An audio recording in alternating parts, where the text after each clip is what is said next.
Hey guys, welcome back to Rich Within. As you can see, I just brought my snack and drink for today because I wanted to talk about something. This is a very important part of who I was, and I am really proud that I have tried this kind of job. I only wanted to share from experience, and I will share my personal story, how I became a VA for almost 4 years. I'm no longer a VA now, but this is something that I really wanted to talk about for the longest time. So honestly, I've taken notes, and here's what you can expect on this video. 1. I will share my personal story, how I became a VA. 2nd, the things that you need to prepare. 3rd, where and how to find a client. And 4th, mindset on how to become a successful VA and find long-term clients. So let's dive right into the video.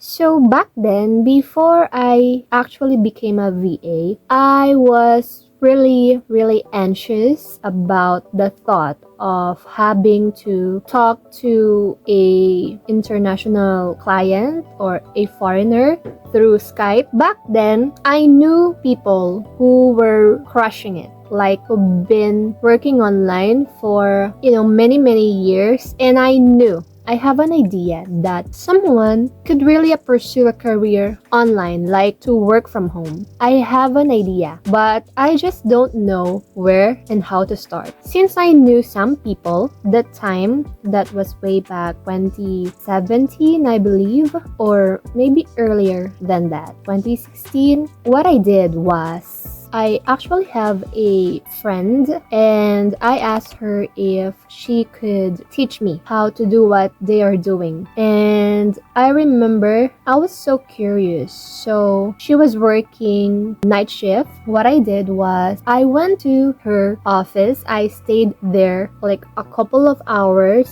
during midnight hours, and I just observed how she was doing it, what are the platform, how she was answering calls and all. So yeah, basically I was eager to learn. So to cut the story short, I really started from zero. After a couple of months, I worked for an outsourcing company. I would say it was very small, like they only have 10 employees and like 10 computers on a small studio type room. So basically it's outsourcing. So this is how it actually works. I do the tasks. They talk to the client. The clients pay them certain amount. They get a cut and they pay me a certain amount. So for almost 2 months, I did just that. So I wasn't ready, and I was afraid at the time to find my own client. And I don't know how and where to find clients at that time. I was not confident.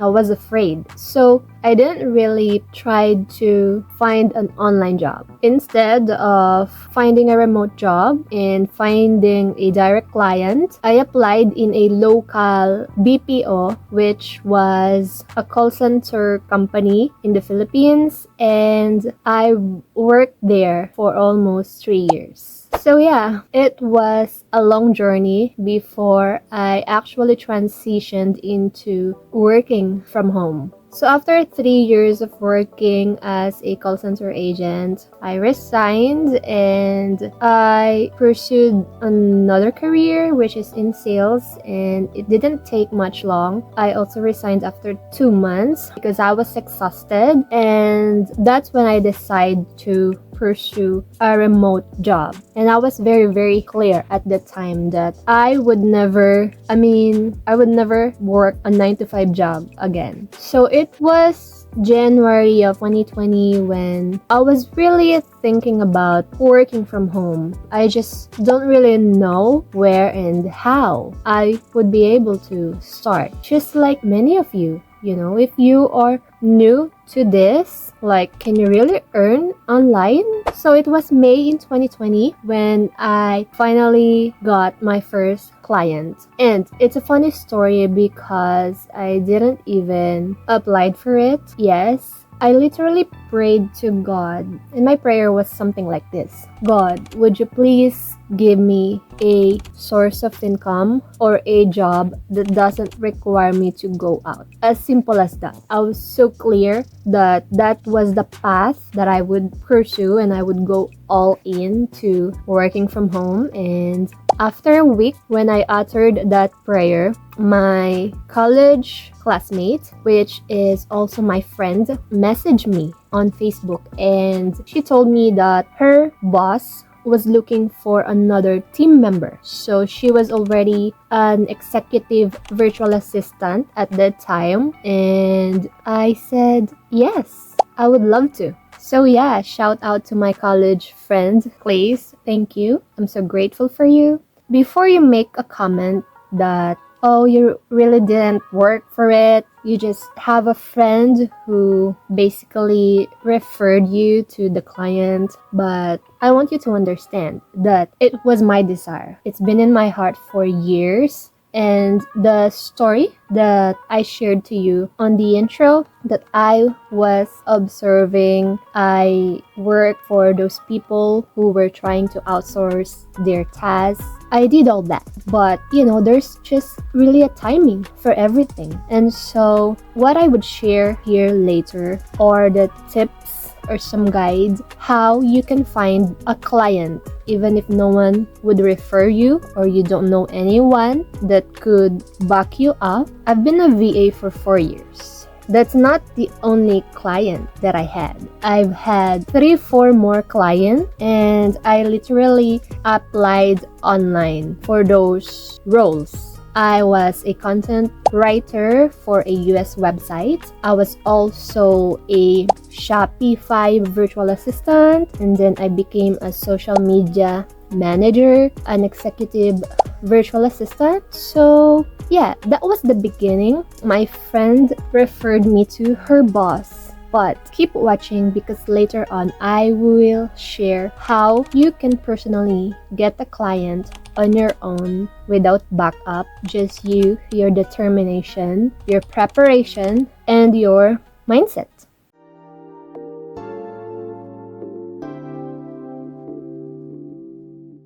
Things you need to prepare.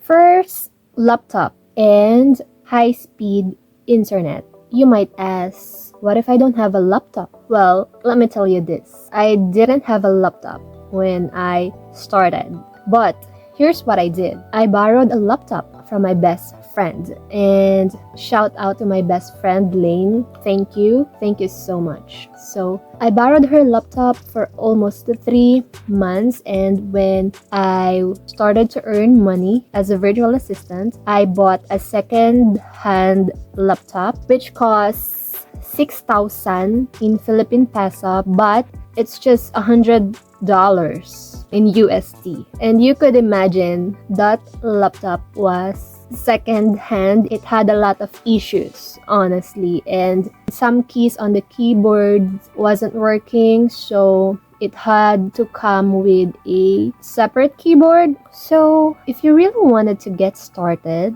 as a VA and you really wanted to work from home, you don't need to use a fancy equipment, just like what I did. So yeah, like me, you can borrow from a friend, and as you started earning a decent amount of money, well, you can upgrade your equipment. Second thing that you need to prepare is a bank account. This is where you're gonna store your hard-earned money. Not only that, some clients pay their VAs through direct transfer. Most of them, they use online payment platforms such as PayPal, Wise, or Payoneer. However, you still need to transfer your money from those online platforms directly to your bank account. Number 3, create a PayPal account. You can do this at a later time, honestly. Later, once you're hired, your client would tell you what online payment service they can pay you. It might be PayPal, it might be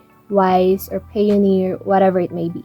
So number 4, assess your skills. So this is really a part of preparation. If you're a beginner and you wanted to become a virtual assistant, you should at least know your strengths. What are your skills, your qualities? What are you good at, your abilities, so that you can easily sell yourself when you are applying for a position, for a role. So if you're someone who is good at editing video, you can apply as a social media manager or video editor. That's very in demand right now. So let me show on the screen some of the qualities of a virtual assistant. Another thing is you need to identify your transferable skills. There are skills that you've acquired from your previous experience or training, I would say, if you're still a student. For example, if you're a teacher,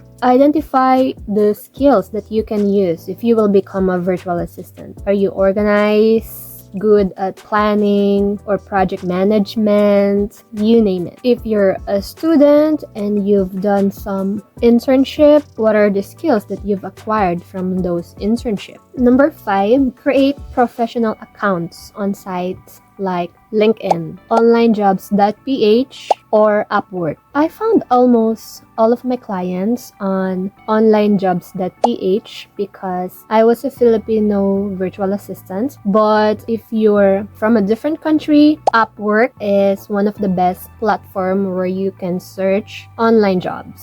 Make sure to create professional accounts on these sites. Basically, it's like an online resume where you would list all your good qualities, your strengths, and past experiences.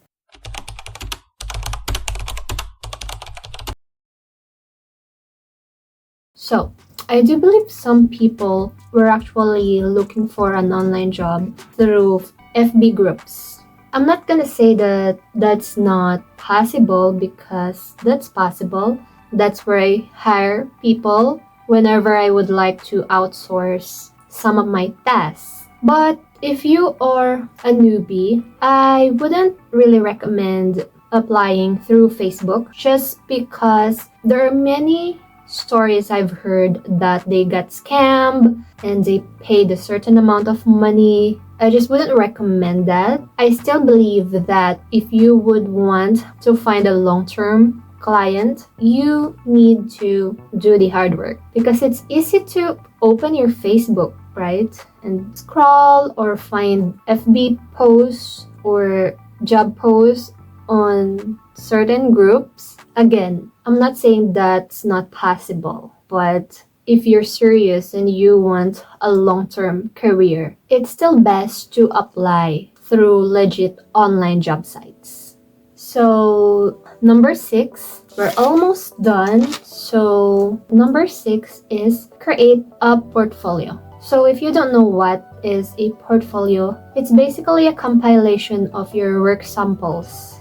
If you don't have an actual virtual assistant experience, and you might be wondering, what would I put into my portfolio, right? Well, here's what I did when I was starting out. I created a folder on Google Drive and I uploaded some essays that I've written in the past. I also uploaded some of the graphics that I've edited on Canva, some videos that I've personally edited. So basically, you just need to be creative. If you don't have an actual experience working remote jobs, that should not stop you. Okay, here there's no right or wrong. The only wrong thing is if you are gonna fake something. Don't ever do that. Be really honest. So you don't really need to complicate it, and this really works. So if you haven't had any samples yet, we'll start creating now and compile those samples so that you are ready to show it when you apply for a certain remote job. So just to share, when I was applying for a role as an SEO writer for an American website, and I knew that I was good at writing, I did applied for a role,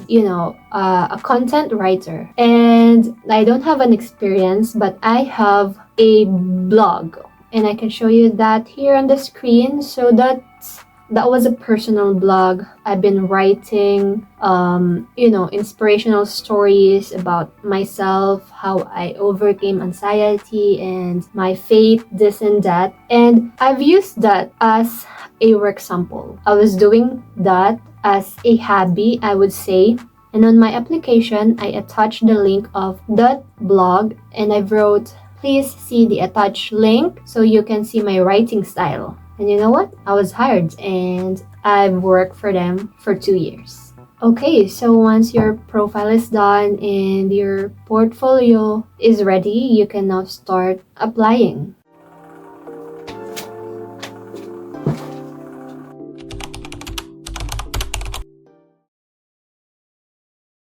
Number 1, pick a client you can actually help. So in here, your primary focus should be finding the right client. You should have an idea, at least, of what kind of service you can offer. Please don't send proposals or applications blindly. I'm not saying that you should be choosy or be selective, but avoid sending applications to clients whom you think you wouldn't really wanted to have a long-term working relationship. Number 2, do a background research. So once you've chosen a client that you would want to help, the next thing you should do is to actually do your research. I always do this when I was applying for a certain role as a virtual assistant, and even those roles that are not a remote job. It should be part of your preparation. This shouldn't take too long. It should take for you 5 to 10 minutes to stalk their Facebook accounts, their social media accounts, know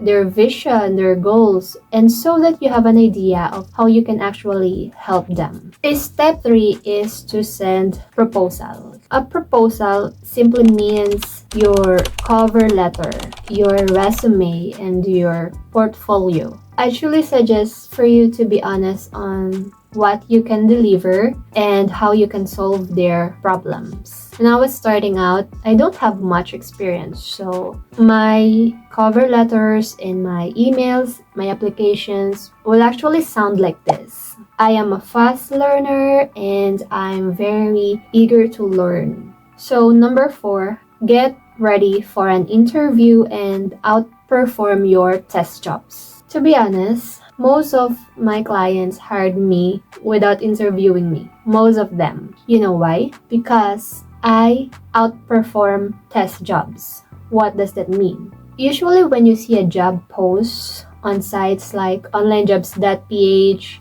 some clients would really include some instructions in there and some test jobs. It's like a test to see if you really fit for the job. Always do your best and deliver beyond their expectations. And number 5, last but not the least, repeat the process. Well, if you didn't get a good response from the client, and this tends to happen all the time in freelancing, especially when you are a beginner. You might have submitted 10 proposals, you've applied for 10 jobs a day or whatever. Simply repeat the process and do not give up. Try and try again until you find the right client, because you would. And it's not always gonna be easy. You cannot simply get hired with just one interview.